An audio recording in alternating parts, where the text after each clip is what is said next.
current events, injustice, police brutality, systematic racism, politics. What say ye? Enough said.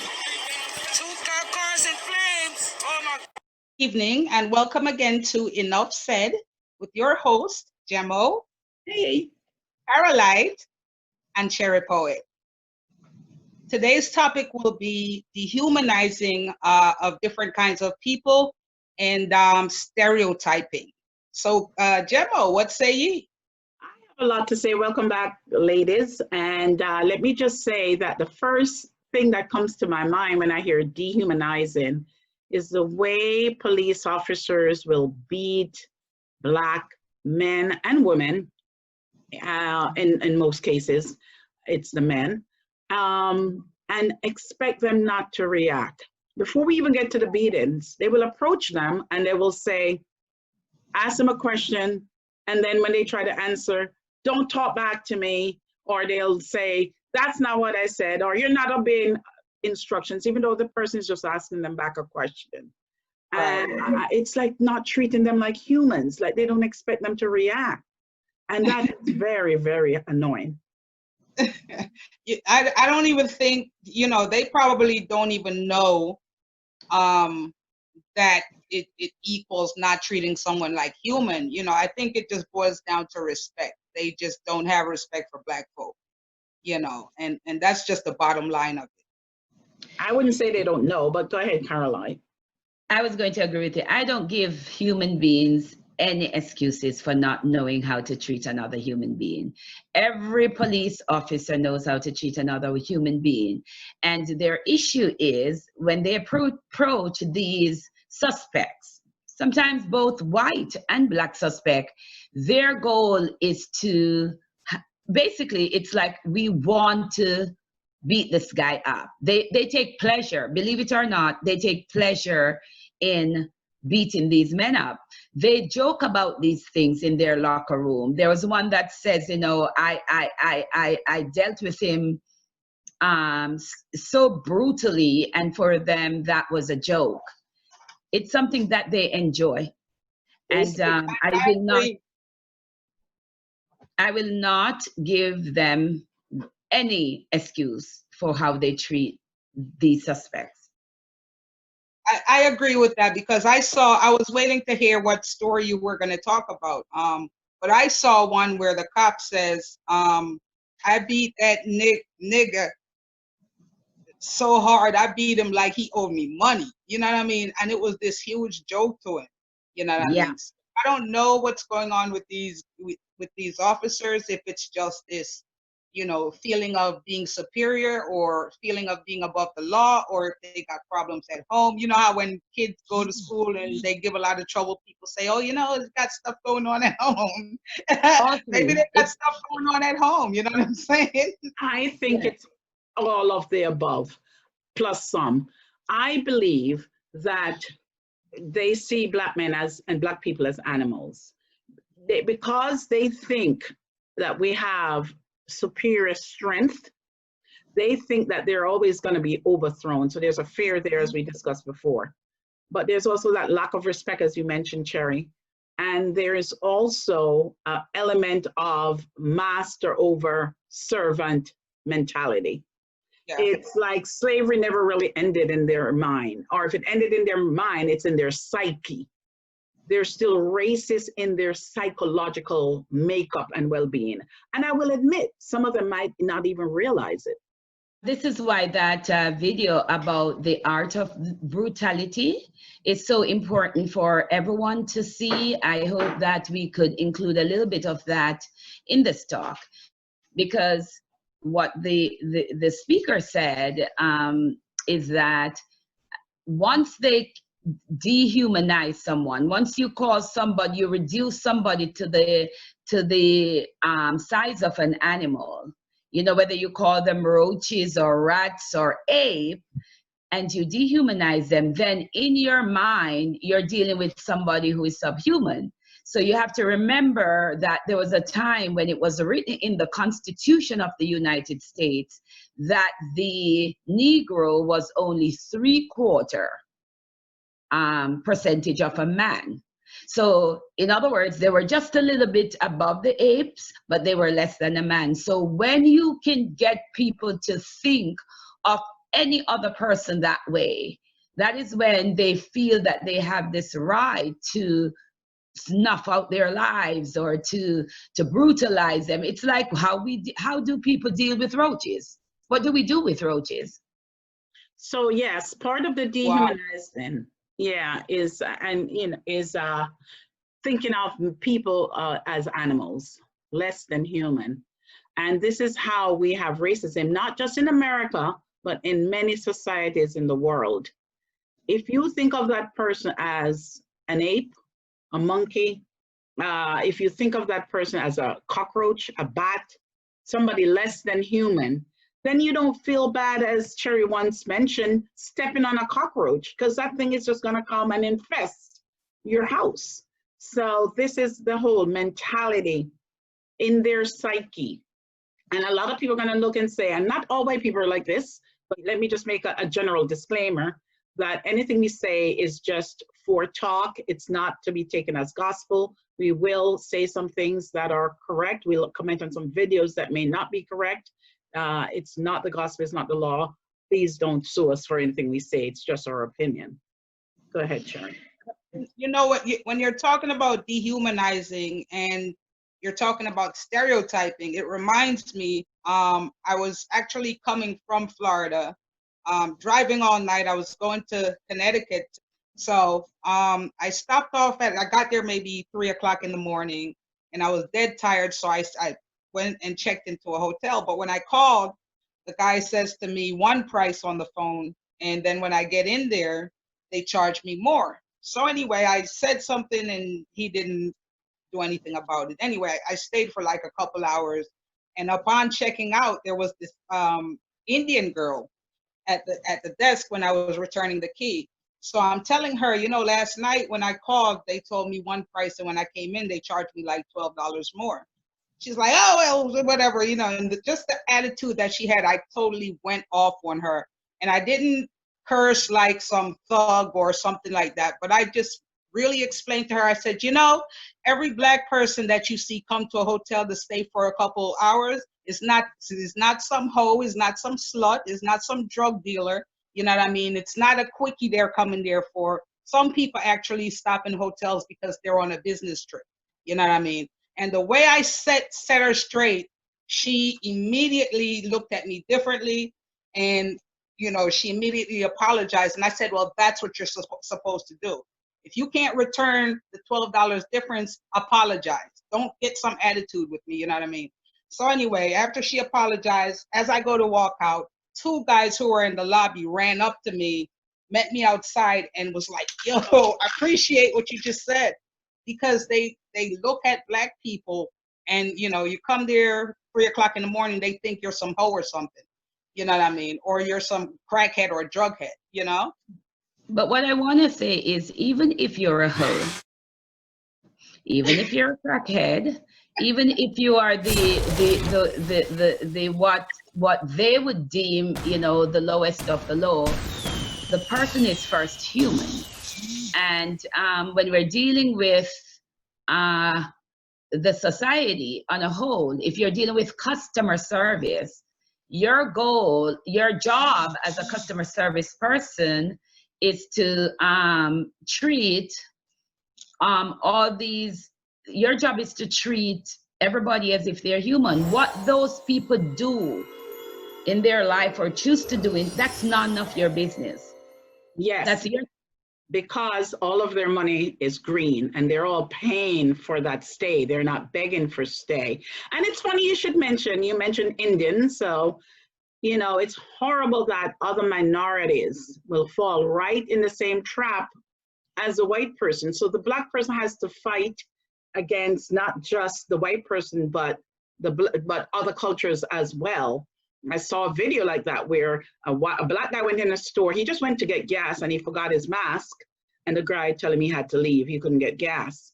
And then a white person walked in right behind him without no mask, and he was serving him. And the guy went off on him, you know, because the disparity between the two is crazy, and it's a form of dehumanizing as well. Yeah, we It just is. had I a mean, video with a little kid. There was a little kid that was in tennis shoes and shorts and a t-shirt. And the mother is trying to get them to go to eat in this restaurant. And he's telling her the kid cannot come in those clothes. Well, she was able to video this little white kid in almost the same garb who was eating and had already eaten and was leaving the restaurant. So the mother was saying, what is the difference here? The white kid is wearing the same garb like my child. So why is it I cannot eat here? Racism. So not only is there what you call racism, there's also stereotyping people just because of the way we look. Yes. I mean, it's because this conversation has me thinking about so many experiences. Another experience, I was at work and I was driving up. I drove for work, and so I dropped off some people, and then I stopped at this Wendy's. Well, the Wendy's wasn't open yet, so I stood out there. I was on break. I stood out there waiting for the Wendy's to open. I saw them inside cleaning and setting up and stuff. I'm looking at the time, it's like 5 after, 6 after, and they're still not opening. Guy's looking dead in my face and is acting like he doesn't see me. 2 minutes later, a white couple pull up, older white folk pull up. They walk up and they're like, aren't they open? They're supposed to be open. As soon as the black guy saw the white people, he ran and opened the door. And the first thing I said to him was, you hate yourself. You know what I mean? You have no love for yourself. Why would you do that? And I'm not sure if it's no love for self. This is the issue I have too, is that the black race have also been cultured to treat the white race better.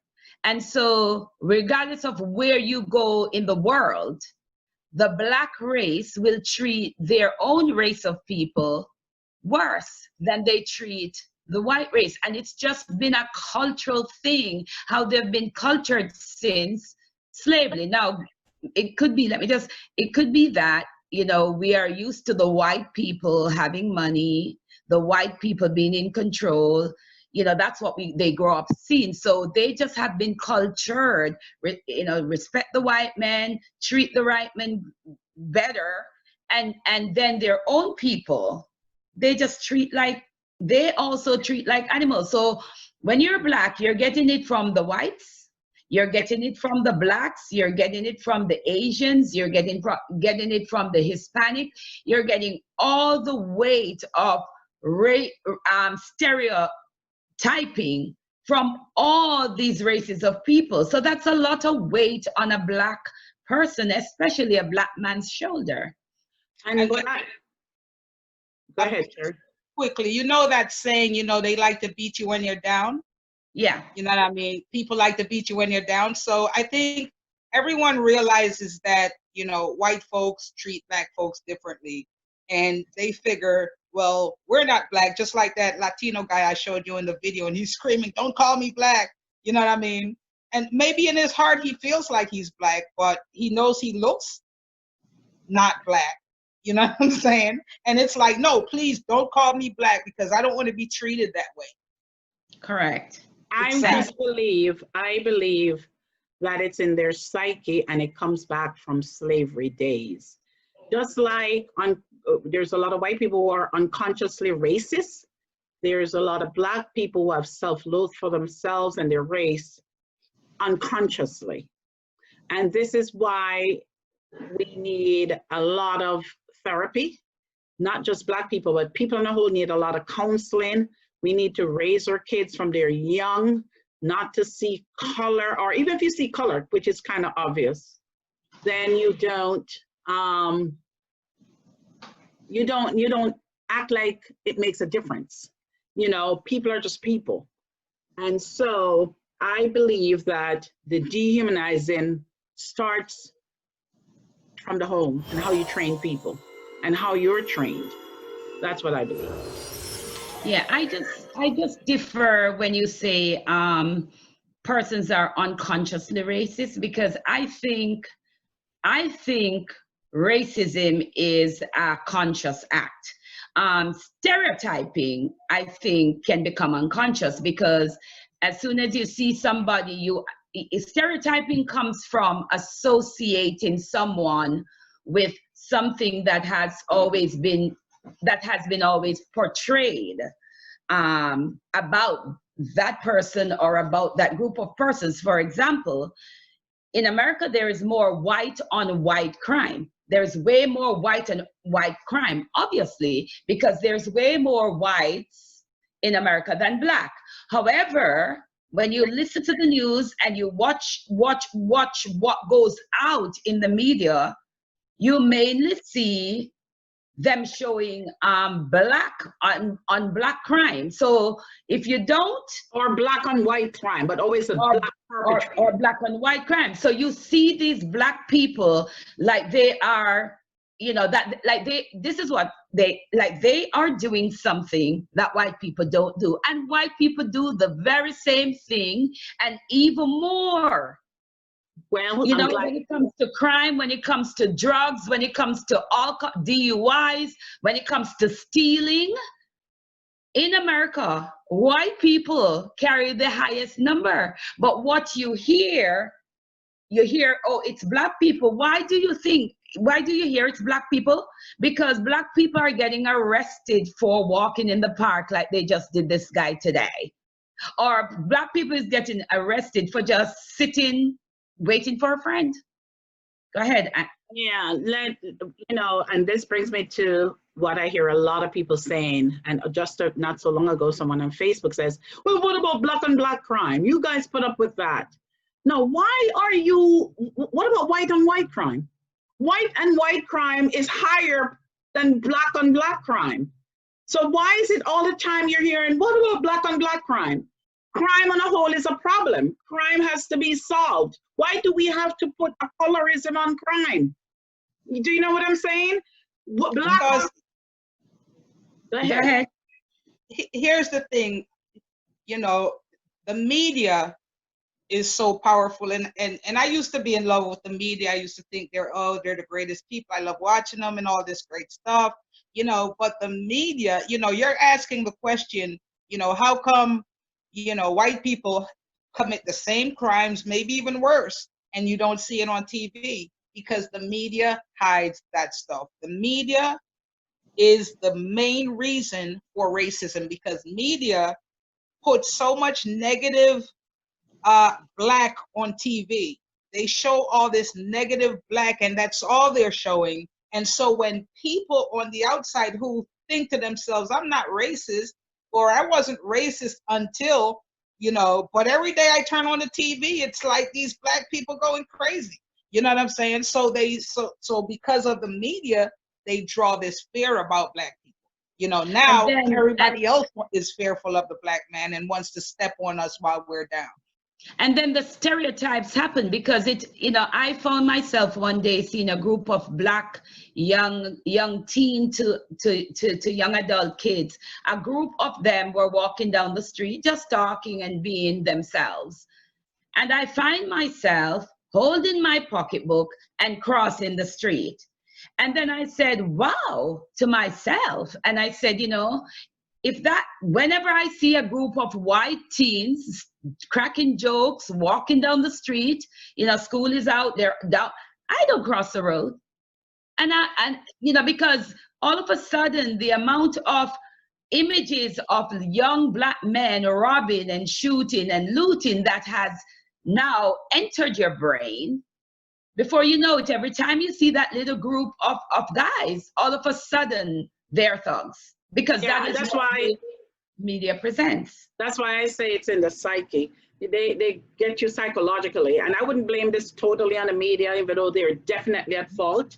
I want to tell you a little thing, and we're going to have, and we should have another subject on, people who are black who don't even know they're black or who doesn't accept that they're black. But I saw on Univision, the Spanish and Telemundo, these are the Spanish stations, up until they became an affiliate with NBC and ABC. They became an affiliate with a major news station. Every crime in America, or not, let me not say every, because I don't want to generalize. 90% of the crime in America on their TV was Black person.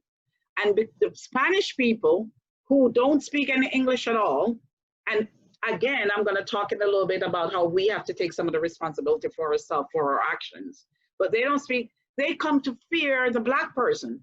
I had a Spanish person come to America, no English, and you know what they said to her? Don't talk to Black people. They'll yell at you, they'll shout at you. They're aggressive. Stay away. When you see them, you step back. And I was like, no, please don't tell her that, because not all Black people are like that. Exactly. And the only other thing I must say to agree with Cherry Point, what we have to remember, you know, is, for example, the radio stations and the TV station, they're owned by whom? Who own them? They're usually some rich white person who tend, most of the time, these are the person who themselves are racist, and they don't want, and it's so deep in this culture, America, because even the history of the cruelty of whites towards Black have been watered down so much that all of a sudden you can easily start believing that it is stuff that the Black men do, that the things that the Black people do are so much more horrific than the things that the white person does. And that is so not true. Yes, and let me just say, we have to take responsibility, we meaning Black people, for our actions. Now, we can have a whole different subject on why Black people are perceived to be more aggressive than white people. I believe that there are several factors to it. One is not just slavery and being beaten and fighting for everything all your life. You fight on arrival, you fight for survival. That will make you an aggressive type of person. But two is that they are on the lower spectrum of the income ladder. So you have to fight for everything and you have to watch your penny. And so when you go into a store, or like you did, and you go into a hotel and you are quoted one price and you save, and that's the money you have for that price, $12 more to a white person might not be a big deal. So they might slide and let it go, but it's a big deal to the person who's counting their pennies. So you're going to have a much different approach to it. There are reasons why Black people are aggressive. Now, they're going to say that that's no excuse, but until you walk into a Black person's shoe, until you understand where they're coming from, you cannot say you don't care, or you don't believe it, or you don't trust them. Here's what I have to say. Aggression lives in the human race. Telling Blacks that they're aggressive is another way of dehumanizing the persons. There are white people who are just as aggressive and even more. Italians are very emotional. Irish is emotional. You see it in soccer over in England. Some of those games that end with, they are just as aggressive. Again, what the culture in America has done is to say, oh, Blacks are so much more aggressive. No, what you mean is, when you are treating the Black people badly, which you do very well, in this culture, they don't want the Black person to get upset. They want to be able to kneel on your neck and you just cry like George Floyd. They want to kneel on your neck and you just lie down. They want to beat you with that police baton stick, and the Black man must just be docile, relax. and my point is, when they deal with a white guy who is loud, you see them at the games, they're loud, they're boisterous, they're aggressive. Oh, it's just a joke. Oh, he got off, he was late. It's a joke. It's not a crime for them to be aggressive. But as soon as a Black man just raise his voice a little bit like how I'm talking, oh my God, they're just another thing to dehumanize the Black people. Go ahead, Cherry. dehumanizing is true. You know what I mean? And I never thought of it that way until I've been talking to you recently. And I've been hearing you say it, and that is what it is for real. You know what I mean? As far as stereotypes, it's funny because, you know, stereotypes aren't always bad. You know what I mean? At least from the perspective of the person who has the stereotype. You know what I mean? For example, we have the stereotype, we have this thinking that Asians are really smart people. They're probably well off, they live good, you know, and they love family. You know, we have this stereotype that Italian men, you know, are all about family and you know, they don't cheat and all this stuff, you know. So we have all these stereotypes that may not be true, because I said to an Asian girl, she was going to University of Penn, and I saw her in the park. You know, we were just talking, and she's saying she lives down Ninth. Her parents live down Ninth in Washington. So I said, "Oh, they have a store down there," but I didn't. I didn't mean anything by it. Well, she got really upset. You know, she's like, "Oh, that's a stereotype. What, every Asian has a store?" And I'm like, "My bad." My bad. I mean, it's not like I'm hating on you for being black or something. That's where all this. So, for people who don't know, Ninth and Washington is an Italian market area where there's a lot of stores. And yeah, but there were a lot of Asians who had stores. So when she said that, I'm just clarifying for the person who don't know what Ninth and Washington is, that lives in Florida or Italy or you know, Massachusetts. Yeah. And so some stereotypes aren't bad. At least not from our points of view. The interesting thing is, I would have asked the Asian if she does karate, because I grew up thinking, that every Asian knew karate, because that's what I was. You know what, Carol, that brings me to Kung Flu, which the president has called COVID virus, Kung Flu, and the Chinese virus. No, those are stereotypes. No, there are two types of stereotypes. There's good ones and bad ones. So the good ones make you feel good, but the bad ones, like black people are always aggressive, or when we talk loud, we're fighting, or we're shouting. You know, right now people are saying I'm shouting. Let me sit back. Yeah, the issue is when you use that stereotype to negatively affect a person or a race. For the president of the United States to look at a virus and say it's the Kung flu, what exactly? Now remember, if he was not in a racist country, maybe that type of terminology would just be funny. But you're in a racist country. The minute you call the virus the Chinese virus, they started to attack and brutalize Asians in the country, in this country. So for you to be the president of the United States and labeling a race of people with a virus, you know, how horrible can you get? Horrible.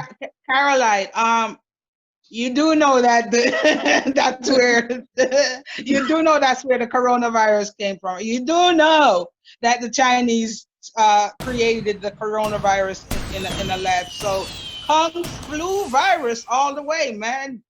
I know you agree with the president, but it's wrong. When you're the leader of the free world, you don't say and do anything that can cause other races to be discriminated against, attacked. You know, he does it against black people all the time. And we have to, you know, unfortunately, we're protesting a lot of stuff now, but you can't do that against a group of people. It's not right. Exactly. And also what I want everybody to hear me say, most of what is told to us in this free world is not the truth. So I will never argue that this thing started in Wuhan. We don't know. They could have told us it started in Timbuktu. We don't know. I'll tell you where it didn't start. It didn't start in Jamaica. Yeah. I know it didn't start in my house. It didn't start in Africa. It didn't start in my house. That's all I know. And you know, they're used to blaming Africa for a lot of things, a lot of viruses and disease. So thank God they spared Africa this time. Let me just say though that's why I agree with toppling a lot of these statutes. The Confederate statutes Christopher Columbus, because you know, and I know, and everybody knows now that that was all a lie. Thank you so much for tuning into Enough Said, hosted by Jemo, Carolite, and Cherry Poet. And remember, follow us on Instagram, Facebook, and YouTube. Stay tuned. Stay tuned. Bye. Current events, injustice, police brutality, systematic racism, politics. What say ye? Enough said.